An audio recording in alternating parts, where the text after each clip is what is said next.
우리가 오늘 함께 나누는 여호수아서는 모세의 뒤를 이어 여호수아가 리더가 된 후에 여호수아와 이스라엘 백성, 하나님의 백성인 이스라엘이 함께 하나님의 약속하신 땅 가나안을 정복하는 이야기입니다.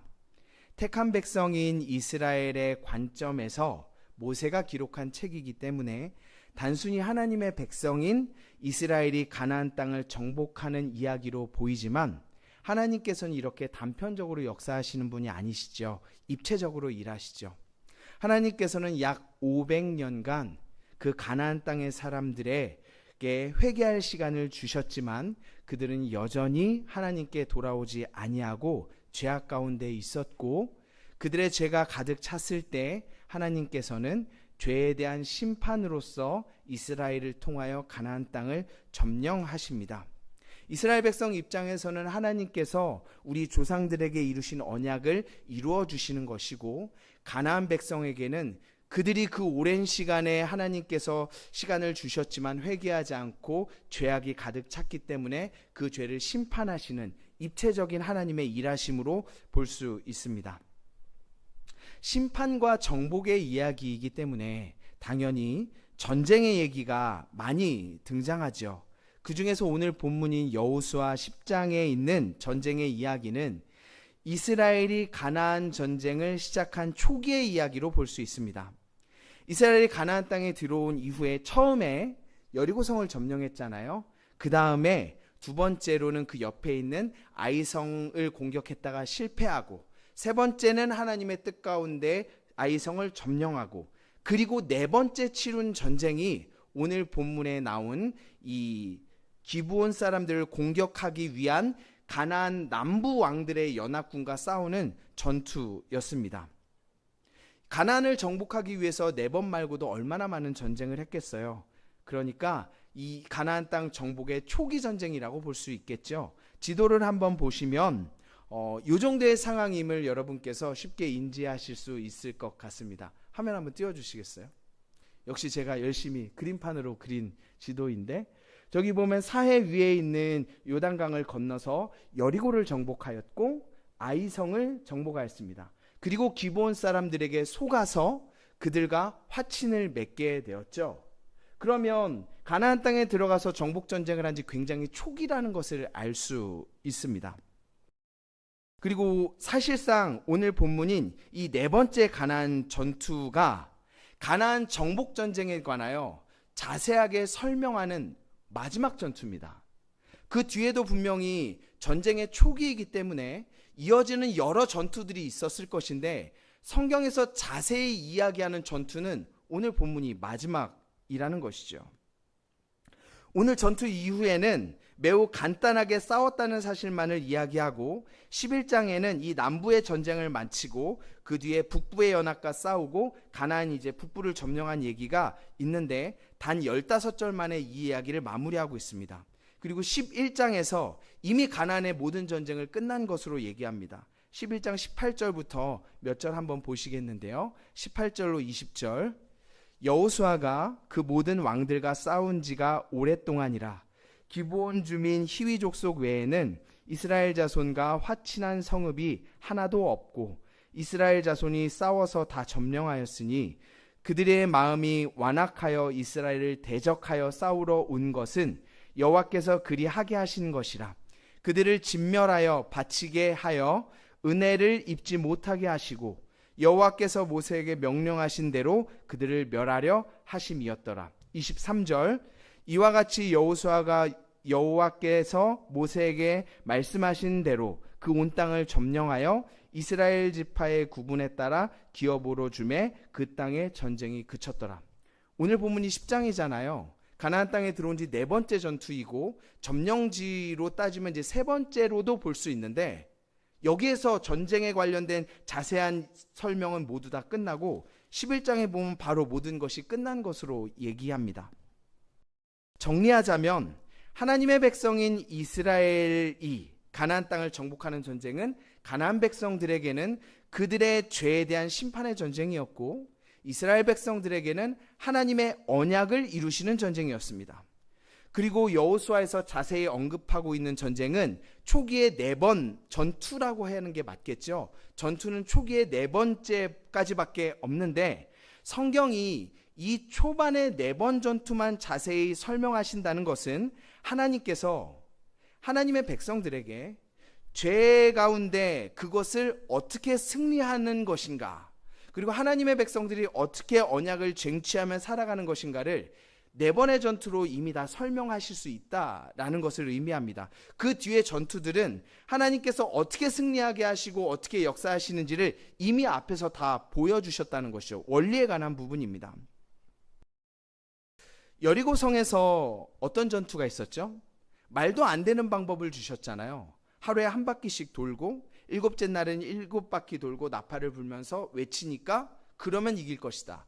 말도 안 되는 전쟁이었지만 하나님의 명령이었기 때문에 순종하면 그대로 하나님이 승리를 주신다는 것을 경험한 것이었고, 아이성에서의 패배에는 하나님께서 당신의 택한 백성들도 그들 안에 죄가 있을 때 무조건적인 은혜만을, 무조건적인 축복만을 주시는 것이 아니라 매도되신다. 그래서 그 죄를 깨닫게 하시고 돌이켰을 때 다시 점령하게 하시는 것을 통해서 하나님께서 택한 하나님의 백성들을 어떻게 다루시는가, 그리고 죄를 떠났을 때 어떻게 회복하시는가를 아이성을 통해서 다시 하나님께서 말씀하시죠. 그리고 잊으면 안 되는 것이 있죠. 이 사이사이의 얘기. 그러면 가나안 사람들은 그냥 죄인들이니까 무조건 심판을 받아서 죽어 없어지는가? 성경은 그것을 얘기하지 않죠. 여리고성에 살고 있던 여인 라합은 여리고성에 사는 창녀였지만 이스라엘과 하나님의 소식을 듣고 그것을 나의 소식으로 받아서 죄악된 민족을 떠나 하나님의 백성을 되기로 선택합니다. 그래서 민족의 배신자 혹은 발각되면 죽임을 당할 수도 있는 상황이지만 하나님의 백성이 되기 위하여 하나님을 택합니다.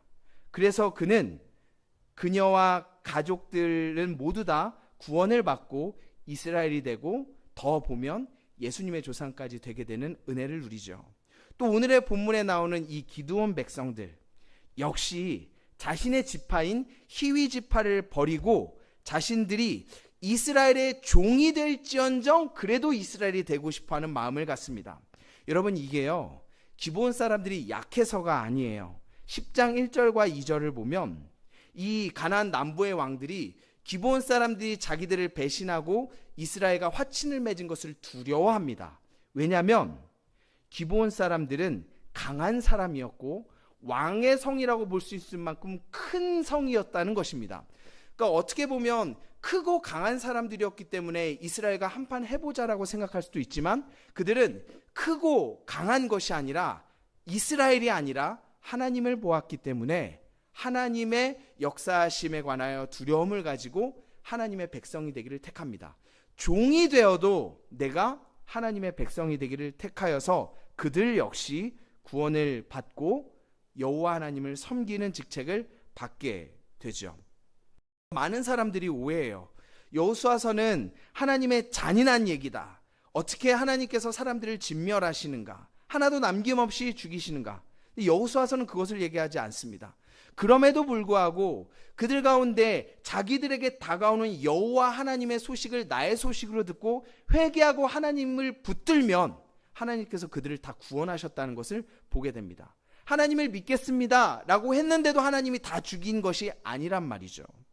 여호수아의 얘기는 어떠한 죄악 가운데 있더라도 500년 묵은 찐득찐득한 죄악 가운데 있더라도 돌이켜 하나님을 붙들기만 하면 그들을 구원하신다는 복음의 이야기이기도 합니다.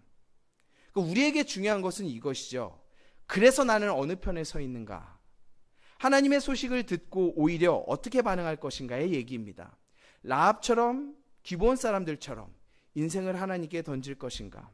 아니면 이스라엘 백성이었고 전쟁에도 참여했지만 여리고성에서 죄를 지었던 아간처럼 하나님의 백성이라는 이름표만 가지고 하지만 순종의 모습은 없는, 예배도 하고 어느 정도는 순종하는 것도 같지만 실상은 그 마음 중심에 나에게 손해가 되거나 이익이 없으면 순종을 미루고 내가 이해가 가지 않는 것이면 모른 척하고 하나님, 내가 이 정도 했으니 이 정도는 취해도 되지 않겠습니까? 내가 이렇게 해도 되지 않겠습니까? 내가 판단하면서 살 것인가? 가나안의 이야기는 우리에게 그것을 이야기합니다. 오늘 본문은요, 이러한 의미에서 우리에게 매우 중요한 메시지를 줍니다. 가나안 전투에서 자세히 다루고 있는 마지막 전투로서 이 네 번째의 전투, 기브온 사람들을 지키기 위하여 벌어진 이 전투는 앞의 전투와 좀 상황이 다릅니다. 여러분 생각해 보시면 여리고 성의 전투를 어떻게 시작했죠? 하나님이 말씀하셨어요. 너희는 이렇게 이렇게 해라. 하나님 말씀하여서 시작한 전투였습니다. 그래서 순종하고 승리했죠. 두 번째 전투, 아이성은 하나님이 먼저 말씀하지 않으셨어요. 그리고 우리가 정찰했는데 얕보고 이긴 경험이 있으니까 가서 한번 싸워보자라고 했는데 패배했죠. 그 다음에 죄를 발견케 하시고 하나님께서 말씀해 주셔서 죄를 발견케 하시고 죄를 떨쳐낸 이후에 하나님이 다시 말씀하십니다. 두려워하지 말라. 아이성을 공격해라. 그래서 승리를 주시죠. 오늘 본문은 조금 다릅니다. 다른 승리한 전투들은 모두 하나님께서 말씀해 주셨는데, 그리고 그에 대한 반응으로 이스라엘이 전쟁에 참여하는데, 기브온 구원의 전투는 하나님의 명령으로 시작되지 않습니다. 기브온 사람들이 자기들을 공격해오는 이 남부 가나안 연합군의 두려움을 가지고 이스라엘에게 구원을 요청하는 것으로 시작되죠. 그리고 기브온 사람들이 우리를 좀 빨리 와서 도와주십시오라고 간절히 말한 이 요청에 하나님께 물어본다거나 아니면 하나님께서 명령하셔서 구원하러 가지 않습니다. 오늘 본문을 보면 그 이야기를 듣고 7절에 여호수아가 바로 길갈로 올라가는 장면이 그려집니다. 하나님이 올라가라고 명령하지 않으셨어요. 그런데도 놀라운 것은 8절에 보면 하나님께 사실은 물었는지 묻지 않았는지를 알 수가 없습니다. 왜냐하면 오늘 본문을 보면 여호수아가 기도하는 장면이 없죠. 나아가기 전에. 근데 우리가 생각해 봤을 때 기록되지 않았어도 기도했을 수도 있잖아요. 그래서 여호수아가 기도했는지 안 했는지는 판단할 수가 없어요. 그러나 어쨌든지 이것은 확실한데 하나님께서 올라가서 기브온 사람들을 구원하라는 어떠한 음성이나 응답이나 무엇을 주지 않으셨던 것은 확실합니다. 기록되어 있지 않으니까.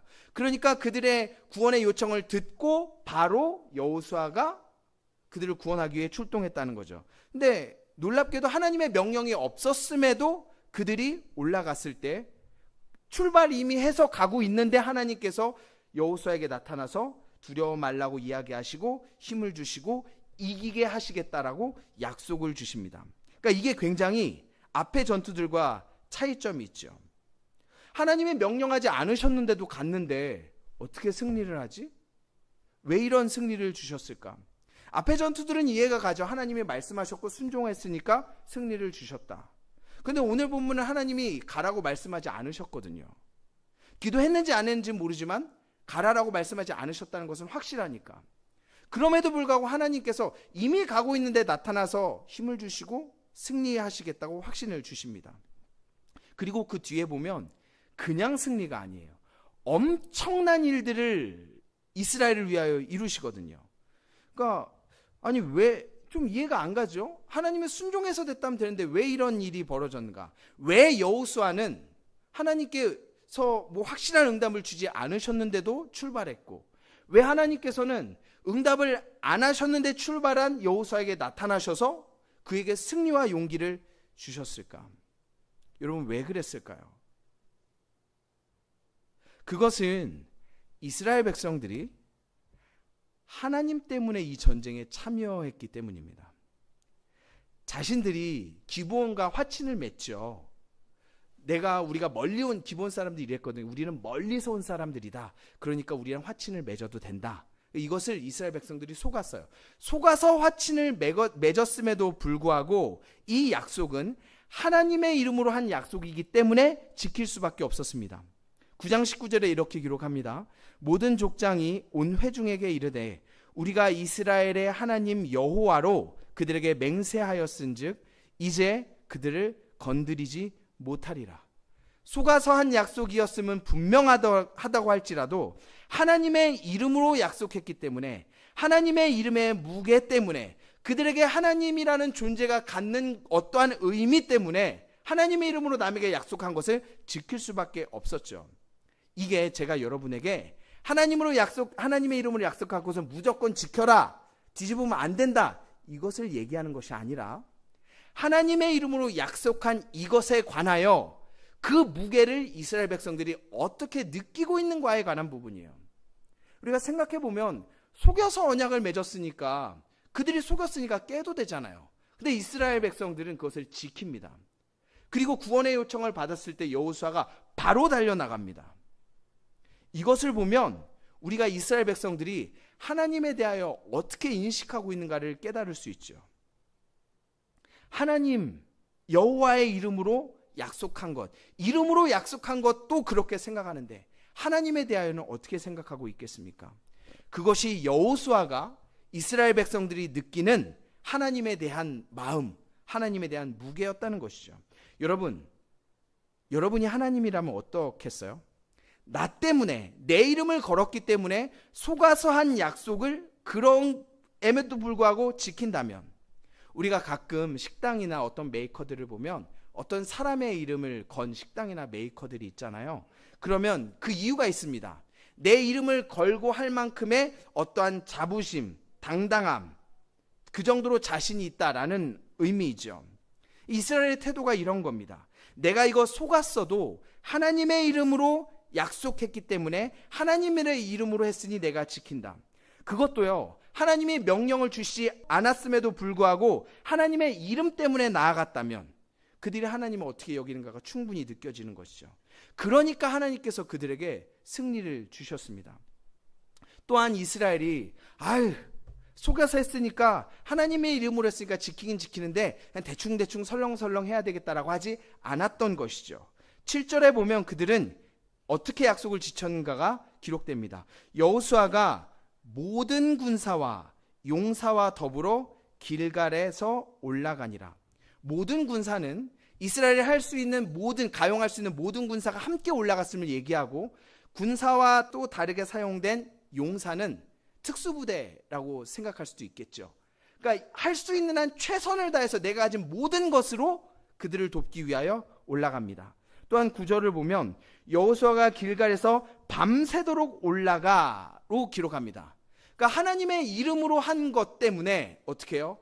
최선을 다해서 내 모든 것을 다해서 할 수 있는 한 밤새도록 가서 언약을 지키기 위해 노력하는 모습이 그려지죠. 그러자 어떤 일이 벌어졌습니까? 하나님의 언약을 지키기 위하여, 그것도 하나님이 말씀하지 않으셨는데도 하나님의 이름 때문에, 언약 때문에 신실하게 그 약속을 지키자 전무후무한 일이 벌어집니다. 그 뒤에 전쟁이 보통 일이 아니에요. 10절에 보면 이렇게 기록합니다. 여호와께서 그들을 이스라엘 앞에서 패하게 하심으로. 11절, 여호와께서 하늘에서 큰 우박덩이를 아세가에 이르기까지 내리심에 그들이 죽었으니 이스라엘 자손의 칼에 죽은 자보다 우박에 죽은 자가 더 많았더라. 그리고 12절 이하에 여러분이 잘 아시는 말씀이 있죠.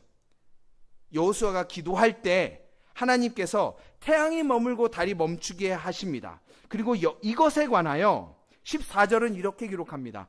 여호와께서 사람의 목소리를 들으신 이 같은 날은 전에도 없었고 후에도 없었나니 이는 여호와께서 이스라엘을 위하여 싸우셨습니다.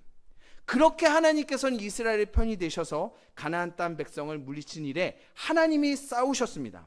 10절에 보면 그 이후의 표현들을 보면 이스라엘이 싸운 것으로 나타나지만 하나님께서 더 큰 일을 이루셨음을 강조하여서 보여주고 있습니다. 누가 싸운 거예요? 이스라엘은 순종하여서 하나님의 이름 때문에 언약을 지키기 위하여, 내 하나님의 이름으로 약속했기 때문에 내가 그것을 속여서 했을지라도 나아갑니다 라고 해서 나아갔을 때 하나님께서는 그들에게 용기를 주시고 하나님이 그 싸움을 싸우십니다. 그들이 전쟁에 나간 이유가 무엇이었어요? 누구 때문이에요? 하나님 때문에. 언약을 지키기 위해서. 이거 싸워서 전쟁의 상황이 어떻게 될까? 이게 나에게 이득이 있는가 없는가가 아니라 하나님 때문에 전쟁에 참여하였고 하나님께서는 당신의 백성을 위하여 싸우시고 놀라운 승리를 허락하십니다. 여러분, 이 여호수아서의 이야기를 정리해 보면 말씀드렸죠. 죄악에 관영한 세상을 어떻게 하나님의 백성들이 정복하는가? 그리고 어떻게 하나님의 언약을 성취해 가는가? 그리고 앞에 4개의 전투, 여리고성, 아이성의 실패, 아이성의 성공, 그리고 오늘 본문. 여러분의 삶은 어떻게 믿음으로 살아가고 있습니까? 우리는 사실은 우리 자신을 되돌아보면 사역도, 일도, 신앙생활로 불릴 수 있는 여러 가지 것들도 어쩌면 나 때문에 하는 경향들이 있죠. 전도하는 것도 나 때문에 하진 않습니까? 기도하는 것도 나 때문에 하진 않습니까? 순종하는 것도 내가 복 받으려고 하진 않습니까? 근데 여러분, 하나님께서 어떤 마음으로 그것을 하고 있는지를 다 알고 계세요. 이스라엘 백성들이 묻지 않고 속아서 자기들의 죄 때문에 진 이 언약이었지만 그것을 지키기 위하여 최선을 다해서 전쟁에 나아가고 밤새도록 하고 온 힘을 다해야 할 때 하나님께서 그 마음을 아셨기 때문에 언약으로 말미암아 그들에게 놀라운 승리를 베푸셨습니다. 그들의 마음을 아셨기 때문이에요. 마찬가지로 바꿔 생각해 보면 하나님께서도 우리의 마음을 알고 계신다는 것이 큰 위로가 되기도 하고 큰 두려움이 되기도 합니다. 하나님 우리의 마음을 다 알고 계십니다. 여러분은 하나님의 말씀을 지키는 것에 최선을 다해 신실하게 살고 계십니까? 가깝게 적용해 보자면 예배드리러 나올 때 신실하게 나오셨습니까? 온 힘을 다해 나오셨습니까? 아니면 그저 그렇게 습관에 따라 나오셨습니까? 여러분, 만약에요, 내가 복을 받기 위해서, 그러니까 하나님께 내가 죄지어서 이거 언약을 했는데 이거 안 지키면 하나님이 벌 주시겠지, 이러한 마음으로 해서, 그래서 내가 복 받기 위해서 언약을 지키고 하나님 마음에 들기 위해서 무엇을 한다면, 하나님을 감동시켜서 그래서 결국 내가 하나님께 무엇을 받고 인정을 받기 위해서 한다면 그것은 예수의 이름을 건 종교에 불과합니다. 복음은 그것을 얘기하지 않습니다. 복음은 우리가 왜 그렇게 하나님께 순종할 수 있는가를 어떻게 설명하냐면, 하나님이 먼저 우리를 사랑하셨기 때문이다라고 기록합니다. 사랑하는 성도 여러분, 우리가 어떻게 하나님을 위하여 살 수 있겠습니까? 이스라엘 백성들이 어떻게 이 언약을 지키기 위하여 발버둥 쳤을까요? 그것은 그들이 하나님에 대한 경험이 있었고 하나님과의 관계가 쌓아짐에 따라 점점 더 하나님을 알아가고 사랑하고 있었기 때문입니다. 두려움으로 기반한 신앙은 무너지기 쉽습니다. 내가 요거해서 요거 안 하면 하나님이 날 치시겠지, 요거 순종 안 하면 이렇게 되겠지, 그러면 우리 마음 가운데 그게 기쁨으로 되지도 않고 효율적이지도 않고 하나님이 과연 기뻐하실까요? 하나님께서 우리에게 원하시는 것이 무엇인지를 여러분 잘 생각해 봐야 합니다. 그러면 이런 문제가 있죠. 다시 돌아오자면, 내가 하나님을 사랑해서 하나님이 좋아서 순종하면 좋겠는데 그게 어떻게 가능하겠습니까? 여러분, 어떻게 하나님을 사랑할 수 있을까요? 사랑 역시 두려움으로 되지 않습니다. 여러분, 하나님을 사랑하십시오, 여러분 사랑하십시오라고 사랑해줘요? 사람은 그렇게 사랑할 수 있는 존재가 아니에요. 여러분, 어떤 사람이 있다고 생각합시다. 그리고 여러분이 그 사랑을 사랑해야 돼요. 안 하면 안 된대요. 그러면 사랑해집니까? 마음이라는 게 그렇게 되지 않아요. 우리가 어떤 때 하나님을 사랑할 수 있냐면, 우리가 하나님을 사랑할 수 있는 유일한 방법은 나를 향한 하나님의 사랑을 내가 경험할 때입니다. 여러분을 향한 하나님의 사랑을 경험할 때.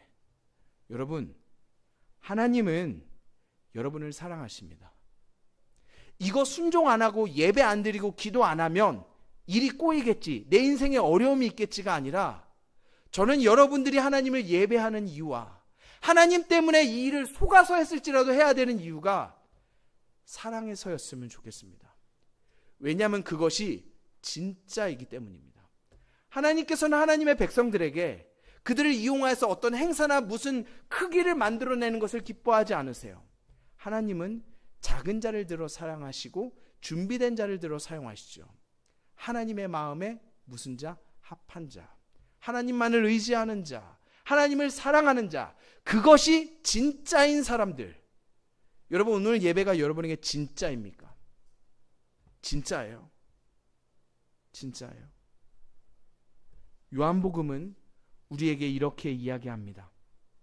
하나님이 세상을 이처럼 사랑하사 독생자를 주셨으니 이는 그를 믿는 자마다 멸망하지 않고 영생을 얻게 하려 하심이라.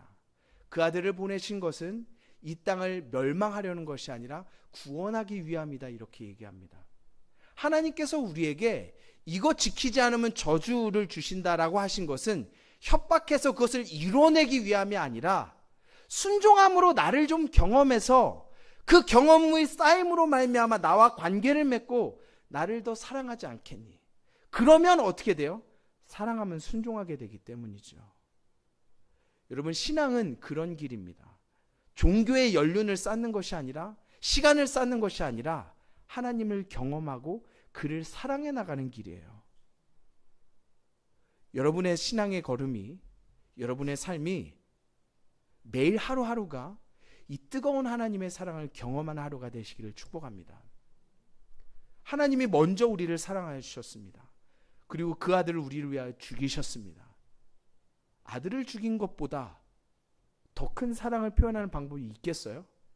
제가 옛날에는 별로 와닿지 않았어요. 그냥 하나님께서 우리를 사랑하셔서 자녀를, 아들을 우리에 죽이셨구나. 감사하다. 그 사랑이 크다. 그냥 이렇게 생각했는데요.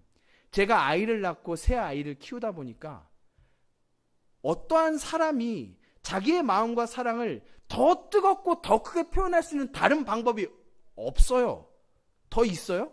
나를 죽이는 것보다 자식을 죽이는 것이 훨씬 더 위대한 거죠. 불가능한 거죠. 다른 방법이 있어요? 아마 다른 방법이 있으면 하나님께서 그렇게 하셨을지도 몰라요. 하나님께서는 여러분을 그렇게 사랑하십니다. 돌아오라고 말씀하시고, 그래서 순종하라고 말씀하시고, 내가 너에게 주고자 하는 것이 무엇인가를 끊임없이 말씀하세요. 하나님을 신뢰하시고 이 하나님의 사랑에 부담스럽고 걱정하고 안 하면 저주받고 어려움을 당할까 봐가 아니라 기쁨과 즐거움으로 하나님을 예배하고 기도하고 믿음이 자라가는 저와 여러분이 되시기를 축복합니다. 여러분, 사실은 성도님들을 이렇게 하도록 드라이브를 거는 것, 조절하는 것은 두려움과 율법으로 하면 쉽습니다. 여러분, 이렇게 안 하면 하나님께서 저주를 주세요. 이렇게 안 하면 하나님께서 이렇게 벌하십니다. 그런데 복음은 그것을 얘기하고 있지 않아요. 그것을 통해서 우리가 훈련을 받아 순종함 때문에 자라갈 수는 있지만 결국 우리가 추구해야 될 목적은 그것이 아니기 때문입니다. 하나님의 사랑은 우리를 얽매이고 쪼이는 것이 아니라 자유와 기쁨을 주신다는 것을 기억하십시오.